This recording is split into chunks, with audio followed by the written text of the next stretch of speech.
ನಮಸ್ತೆ ಸ್ನೇಹಿತರೆ, story enter ಚಾನೆಲ್ಗೆ ಸ್ವಾಗತ. ಸ್ನೇಹಿತರೆ, ಒಂದು ಕ್ಷಣ ಕಲ್ಪನೆ ಮಾಡಿ ನೋಡಿ.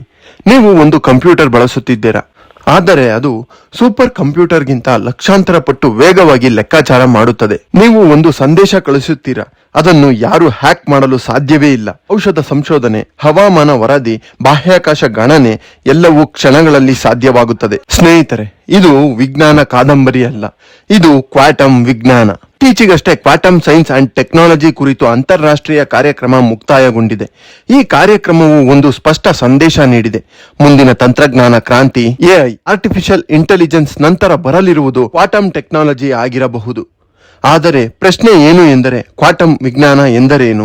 ಇದು ಸಾಮಾನ್ಯ ಭೌತಶಾಸ್ತ್ರದಿಂದ ಹೇಗೆ ವಿಭಿನ್ನವಾಗಿರುತ್ತದೆ? ಕ್ವಾಂಟಮ್ ಕಂಪ್ಯೂಟರ್ಸ್ ಹೇಗೆ ಕೆಲಸ ಮಾಡುತ್ತದೆ ಮತ್ತು ಇದು ನಮ್ಮ ಭವಿಷ್ಯವನ್ನು ಹೇಗೆ ಬದಲಾಯಿಸುತ್ತದೆ? ಸ್ನೇಹಿತರೆ, ಈ ವಿಡಿಯೋದಲ್ಲಿ ನಾವು ಅಣುವಿನ ಅತಿ ಸಣ್ಣ ಜಗತ್ತಿನಿಂದ ಆರಂಭಿಸಿ ಭವಿಷ್ಯದ ತಂತ್ರಜ್ಞಾನದವರೆಗೆ ಸಂಪೂರ್ಣ ಮಾಹಿತಿಯನ್ನು ಈ ವಿಡಿಯೋದಲ್ಲಿ ಪಡೆಯಲಿದ್ದೇವೆ. ವಿಡಿಯೋಗೆ ಹೋಗುವ ಮೊದಲು ನೀವಿನ್ನು ಸ್ಟೋರಿ ಎಂಟರ್ ಯೂಟ್ಯೂಬ್ ಚಾನೆಲ್ಗೆ ಸಬ್ಸ್ಕ್ರೈಬ್ ಆಗಿಲ್ಲ ಎಂದರೆ ಈಗಲೇ ಸಬ್ಸ್ಕ್ರೈಬ್ ಮಾಡಿ ಮತ್ತು ಬೆಲ್ ಐಕಾನ್ ಅನ್ನು ಒತ್ತಿ.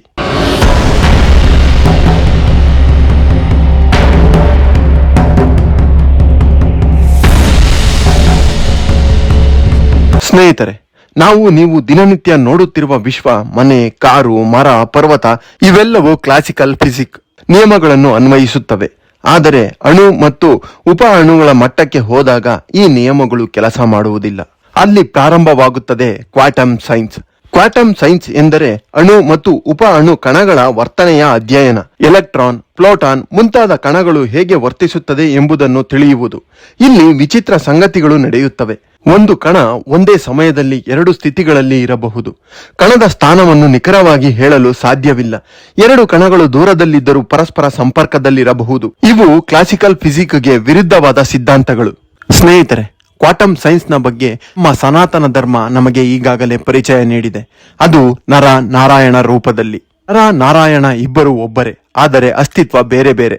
ಅದೇ ರೀತಿಯೇ ಕ್ವಾಂಟಮ್ ಕೂಡ. ಸ್ನೇಹಿತರೆ, ನರ ನಾರಾಯಣರ ವಿಡಿಯೋವನ್ನು ಮುಂದಿನ ದಿನಗಳಲ್ಲಿ ಮಾಡಲು ಪ್ರಯತ್ನಿಸುತ್ತೇನೆ. ಈಗ ಕ್ವಾಂಟಮ್ ಬಗ್ಗೆ ತಿಳಿಯೋಣ. ಸ್ನೇಹಿತರೆ, ಈ ಕ್ವಾಂಟಮ್ ಥಿಯರಿ ಹುಟ್ಟಿದ ಕಥೆಯನ್ನು ನಾವು ನೋಡುವುದಾದರೆ 20ನೇ ಶತಮಾನದ ಆರಂಭದಲ್ಲಿ ವಿಜ್ಞಾನಿಗಳು ಒಂದು ಸಮಸ್ಯೆಯನ್ನು ಎದುರಿಸಿದರು. ಕ್ಲಾಸಿಕಲ್ ಫಿಸಿಕ್ಸ್ ನ ಮೂಲಕ ಅಣುಗಳ ವರ್ತನೆಯನ್ನು ವಿವರಿಸಲು ಸಾಧ್ಯವಾಗಲಿಲ್ಲ. ಈ ಸಂದರ್ಭದಲ್ಲಿ ವಿಜ್ಞಾನಿಗಳಾದ Max Planck, Albert Einstein, Niels Bohr ಹೊಸ ತತ್ವವನ್ನು ಪ್ರಸ್ತಾಪಿಸಿದರು. ಮ್ಯಾಕ್ಸ್ ಪ್ಲಾಂಕ್ ಶಕ್ತಿಯು ನಿರಂತರವಾದುದಲ್ಲ, ಅದು ಸಣ್ಣ ಪ್ಯಾಕೆಟ್ಗಳ ರೂಪದಲ್ಲಿ ಬರುತ್ತದೆ ಎಂದು ಹೇಳಿದರು. ಇದನ್ನೇ ಕ್ವಾಂಟಮ್ ಎಂದು ಕರೆಯಲಾಯಿತು. ಅಲ್ಲಿಂದ ಆರಂಭವಾದುದೇ ಕ್ವಾಂಟಮ್ ಮೆಕ್ಯಾನಿಕ್ಸ್. ಸ್ನೇಹಿತರೆ, ನಾವು ಇಲ್ಲಿ ಕ್ವಾಂಟಮ್ ಸೈನ್ಸ್ ಅನ್ನು ಅರ್ಥ ಮಾಡಿಕೊಳ್ಳಲು 3 ಪ್ರಮುಖ ಕಲ್ಪನೆಯನ್ನು ತಿಳಿಯಬೇಕು. Super position. ಒಂದು ಕ್ವಾಂಟಮ್ ಕಣ ಒಂದೇ ಸಮಯದಲ್ಲಿ ಹಲವಾರು ಸ್ಥಿತಿಗಳಲ್ಲಿ ಇರಬಹುದು. ಉದಾಹರಣೆಗೆ ಕ್ವಾಂಟಮ್ ಬಿಟ್, ಕ್ಯೂಬಿಟ್ 0 ಮತ್ತು 1 ಎರಡೂ ಆಗಿರಬಹುದು. ಇನ್ನು ಎರಡನೆಯದು ಎಂಟ್ಯಾಂಗಲ್ಮೆಂಟ್. ಎರಡು ಕಣಗಳು ಪರಸ್ಪರ ಸಂಪರ್ಕಗೊಂಡಾಗ ಒಂದು ಕಣದ ಸ್ಥಿತಿ ಬದಲಾದರೆ ಇನ್ನೊಂದು ಕೂಡ ತಕ್ಷಣ ಬದಲಾಗುತ್ತದೆ. ಸ್ನೇಹಿತರೆ, ಇದರಲ್ಲಿ ವಿಚಿತ್ರವಾದ ವಿಷಯ ಏನು ಎಂದರೆ, ಈ ಎರಡು ಕಣಗಳು ಒಂದೇ ಸ್ಥಳದಲ್ಲಿರಬೇಕೆಂಬ ಅಗತ್ಯವಿಲ್ಲ. ಸಾವಿರಾರು ಕಿಲೋಮೀಟರ್ ದೂರದಲ್ಲಿದ್ದರೂ ಕೂಡ ಒಂದು ಕಣವನ್ನು ಅಳೆಯುವ ಕ್ಷಣದಲ್ಲಿ ಮತ್ತೊಂದು ಕಣದ ಸ್ಥಿತಿ ಕೂಡ ತಕ್ಷಣ ಸಂಬಂಧಿತವಾಗಿ ಬದಲಾಗುತ್ತದೆ. ಇದು ನಮಗೆ ಮಾಹಿತಿ ಬೆಳಕಿನ ವೇಗಕ್ಕಿಂತ ವೇಗವಾಗಿ ಹೋಗುತ್ತಿದೆಯಾ ಎಂಬ ಪ್ರಶ್ನೆಯಲ್ಲಿ ನಾವು ಸಾಮಾನ್ಯವಾಗಿ ಯೋಚಿಸುವಂತೆ ಒಂದು ಕಣ ಮತ್ತೊಂದಕ್ಕೆ ಸಂದೇಶ ಕಳಿಸುವುದಿಲ್ಲ. ಬದಲಿಗೆ ಆ ಎರಡು ಕಣಗಳು ಆರಂಭದಲ್ಲೇ ಒಂದು ಸಮಗ್ರ ವ್ಯವಸ್ಥೆಯಂತೆ ವರ್ತಿಸುತ್ತವೆ. ಅವು ಪ್ರತ್ಯೇಕ ವಸ್ತುಗಳಲ್ಲ, ಒಂದೇ ಕ್ವಾಂಟಮ್ ಸ್ಥಿತಿಯ ಎರಡು ಭಾಗಗಳಂತೆ ಇರುತ್ತವೆ. ಮತ್ತು ಮೂರನೆಯದಾಗಿ ಅನ್ಸರ್ಟನಿಟಿ ಪ್ರಿನ್ಸಿಪಲ್. ಸ್ನೇಹಿತರೆ, ಕ್ವಾಂಟಮ್ ಫಿಸಿಕ್ಸ್ ನಲ್ಲಿ ಬಹಳ ಮುಖ್ಯವಾದ ಒಂದು ನಿಯಮವೇ ಅನ್ಸರ್ಟನಿಟಿ ಪ್ರಿನ್ಸಿಪಲ್. ಇದನ್ನು ಜರ್ಮನ್ ವಿಜ್ಞಾನಿ ವರ್ನರ್ ಹೈಸನ್ಬರ್ಗ್ 1927ರಲ್ಲಿ ವಿವರವಾಗಿ ವಿವರಿಸಿದ್ದಾರೆ. ಸರಳವಾಗಿ ಹೇಳುವುದಾದರೆ, ಒಂದು ಕಣದ ಸ್ಥಾನ ಅಂದರೆ ಪೊಸಿಷನ್ ಮತ್ತು ಅದರ ವೇಗ, ಚಲನೆ ಅಥವಾ ಮೊಮೆಂಟಮ್ ಎರಡನ್ನು ಒಂದೇ ಸಮಯದಲ್ಲಿ ಸಂಪೂರ್ಣವಾಗಿ ನಿಖರವಾಗಿ ತಿಳಿಯಲು ಸಾಧ್ಯವಿಲ್ಲ. ಏಕೆ ಹೀಗೆ ಆಗುತ್ತದೆ ಎಂದು ನಾವು ನೋಡುವುದಾದರೆ, ನಮ್ಮ ದಿನನಿತ್ಯ ಲೋಕದಲ್ಲಿ ಕಾರಿನ ಸ್ಥಳ ಮತ್ತು ವೇಗ ಎರಡನ್ನು ಸುಲಭವಾಗಿ ಅಳೆಯಬಹುದು. ಆದರೆ ಅತಿ ಸಣ್ಣ ಮಟ್ಟದಲ್ಲಿ ಅಂದರೆ ಅಣು, ಎಲೆಕ್ಟ್ರಾನ್ ಮಟ್ಟದಲ್ಲಿ ಕಣಗಳು ಕೇವಲ ಗಟ್ಟಿಯಾದ ವಸ್ತುಗಳಂತೆ ವರ್ತಿಸುವುದಿಲ್ಲ. ಅವು ಅಲೆ, ವೇವ್ಸ್ ಮತ್ತು ಕಣ, ಪಾರ್ಟಿಕಲ್ಸ್ ಎರಡರ ಗುಣಲಕ್ಷಣಗಳನ್ನು ಹೊಂದಿರುತ್ತದೆ. ಕಣದ ಸ್ಥಾನವನ್ನು ತುಂಬಾ ನಿಖರವಾಗಿ ಅಳೆಯಲು ಪ್ರಯತ್ನಿಸಿದರೆ ಅದರ ಚಲನೆಯಲ್ಲಿ ವ್ಯತ್ಯಾಸ ಉಂಟಾಗುತ್ತದೆ. ವೇಗವನ್ನು ನಿಖರವಾಗಿ ತಿಳಿಯಲು ನೋಡಿದರೆ ಅದರ ಸ್ಥಾನ ಅನಿಶ್ಚಿತವಾಗುತ್ತದೆ.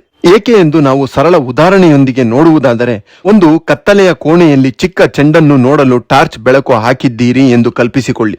ಹೆಚ್ಚು ಬೆಳಕು ಹಾಕಿದರೆ ಚೆಂಡಿನ ಸ್ಥಳ ಸ್ಪಷ್ಟವಾಗಿ ಕಾಣುತ್ತದೆ. ಆದರೆ ಬೆಳಕಿನ ಕಣಗಳು ಅಂದರೆ ಪ್ರೋಟಾನ್ಗಳು ಚೆಂಡಿಗೆ ತಾಕಿ ಅದನ್ನು ಸ್ವಲ್ಪ ತಳ್ಳುತ್ತವೆ. ಅಂದರೆ ಅಳತೆ ಮಾಡುವ ಕ್ರಿಯೆಯೇ ಕಣದ ಸ್ಥಿತಿಯನ್ನು ಬದಲಿಸುತ್ತಿದೆ.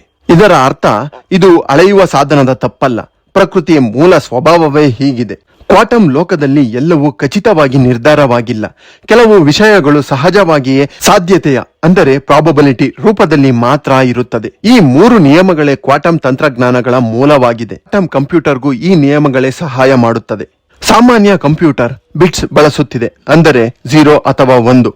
ಕ್ವಾಂಟಮ್ ಕಂಪ್ಯೂಟರ್ ಕ್ಯೂಬೈಟ್ಸ್ ಬಳಸುತ್ತದೆ. ಇದರಲ್ಲಿ 0 ಮತ್ತು 1 ಎರಡನ್ನೂ ಬಳಸಲಾಗುತ್ತದೆ. ಇದರಿಂದ ಹಲವಾರು ಲೆಕ್ಕಾಚಾರಗಳು ಒಂದೇ ಸಮಯದಲ್ಲಿ ಮಾಡಬಹುದು. ಕಠಿಣ ಸಮಸ್ಯೆಗಳನ್ನು ವೇಗವಾಗಿ ಪರಿಹರಿಸಬಹುದು.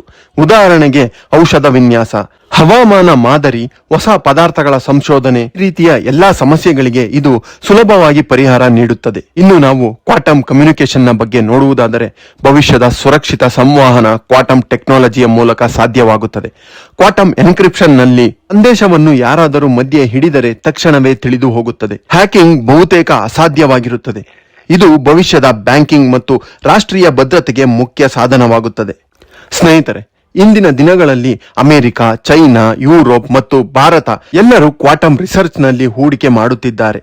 ಕಾರಣ, ಕ್ವಾಂಟಮ್ ಟೆಕ್ನಾಲಜಿ ಮುಂದಿನ ಇಂಡಸ್ಟ್ರಿಯಲ್ ರೆವಲ್ಯೂಷನ್ ಆಗಬಹುದು.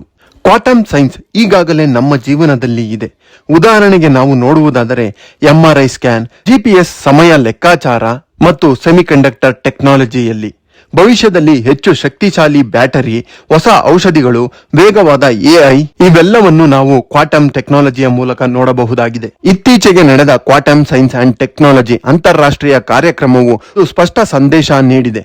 ಕ್ವಾಂಟಮ್ ಸೈನ್ಸ್ ಈಗ ಪ್ರಯೋಗಾಲಯದ ಮಟ್ಟದಿಂದ ಹೊರಬಂದು ನೈಜ ತಂತ್ರಜ್ಞಾನವಾಗುತ್ತಿದೆ. ಇದರ ಪರಿಣಾಮ ಕ್ವಾಂಟಮ್ ಕಂಪ್ಯೂಟರ್ ವೇಗವಾಗಿ ಬೆಳೆಯುತ್ತಿದೆ, ಸುರಕ್ಷಿತ ಸಂವಹನ ಸಾಧ್ಯವಾಗುತ್ತಿದೆ, ಹೊಸ ಸಂಶೋಧನೆಗೆ ದಾರಿ ತೆರೆದಿದೆ. ಸ್ನೇಹಿತರೆ, ಮುಂದಿನ 10-20 ವರ್ಷಗಳಲ್ಲಿ ಕ್ವಾಂಟಮ್ ಇಂಟರ್ನೆಟ್ ಸಾಧ್ಯವಾಗಬಹುದು. ಔಷಧಿಗಳು ವೇಗವಾಗಿ ಅಭಿವೃದ್ಧಿಯಾಗಬಹುದು. ಹವಾಮಾನ ಸಮಸ್ಯೆಗೆ ಉತ್ತಮ ಮಾದರಿ ಸಿಗಬಹುದು. AI ನಂತರ ದೊಡ್ಡ ತಂತ್ರಜ್ಞಾನ ಕ್ರಾಂತಿ ಕ್ವಾಂಟಮ್ ಆಗಬಹುದು. ಸ್ನೇಹಿತರೆ, ಕ್ವಾಂಟಮ್ ಸೈನ್ಸ್ ನ ಬಗ್ಗೆ ನಾವು ತಿಳಿಯಲು ಮುಂದಾದಾಗ ನಮಗೆ ಅನಿಸುತ್ತದೆ, ನಾವು ನೋಡುವ ವಿಶ್ವವೇ ಸಂಪೂರ್ಣ ಸತ್ಯ ಅಲ್ಲ. ಅಣುವಿನ ಒಳಗೆ ಇನ್ನೊಂದು ವಿಚಿತ್ರ ಮತ್ತು ಅದ್ಭುತ ವಿಶ್ವವಿದೆ. ಇಂದು ಅದು ವಿಜ್ಞಾನ, ನಾಳೆ ಅದು ನಮ್ಮ ದೈನಂದಿನ ಜೀವನವಾಗಬಹುದು. ಒಮ್ಮೆ ಮಾನವ ಕುಲ ವಿದ್ಯುತ್ ಕಂಡುಹಿಡಿದಾಗ ಜಗತ್ತು ಬದಲಾಗಿತ್ತು. ಇಂದು ಕ್ವಾಂಟಮ್ ಸೈನ್ಸ್ ಕೂಡ ಅದೇ ಮಟ್ಟದ ಬದಲಾವಣೆಯ ಅಂಚಿನಲ್ಲಿ ನಿಂತಿದೆ. ಭವಿಷ್ಯದ ತಂತ್ರಜ್ಞಾನ ಅತಿ ಸಣ್ಣ ಕಣದಿಂದಲೇ ಅಡಗಿದೆ. ಸ್ನೇಹಿತರೆ, ಈ ವಿಷಯದ ಬಗ್ಗೆ ನಿಮ್ಮ ಅನಿಸಿಕೆ, ಅಭಿಪ್ರಾಯವನ್ನು ಕೆಳಗೆ ಕಾಮೆಂಟ್ ಬಾಕ್ಸ್ ನಲ್ಲಿ ತಿಳಿಸಿ. ಮಾಹಿತಿ ಇಷ್ಟವಾದರೆ ವಿಡಿಯೋಗೆ ಲೈಕ್ ಮಾಡಿ, ಚಾನೆಲ್ಗೆ ಸಬ್ಸ್ಕ್ರೈಬ್ ಮಾಡಿ ಮತ್ತು ಬೆಲ್ ಐಕಾನ್ ಅನ್ನು ಒತ್ತಿ. ಮತ್ತೊಂದು ಮಾಹಿತಿ ತುಂಬಿದ ವಿಡಿಯೋದ ಜೊತೆಗೆ ನಿಮ್ಮನ್ನು ಭೇಟಿ ಮಾಡುತ್ತೇನೆ. ಧನ್ಯವಾದಗಳು.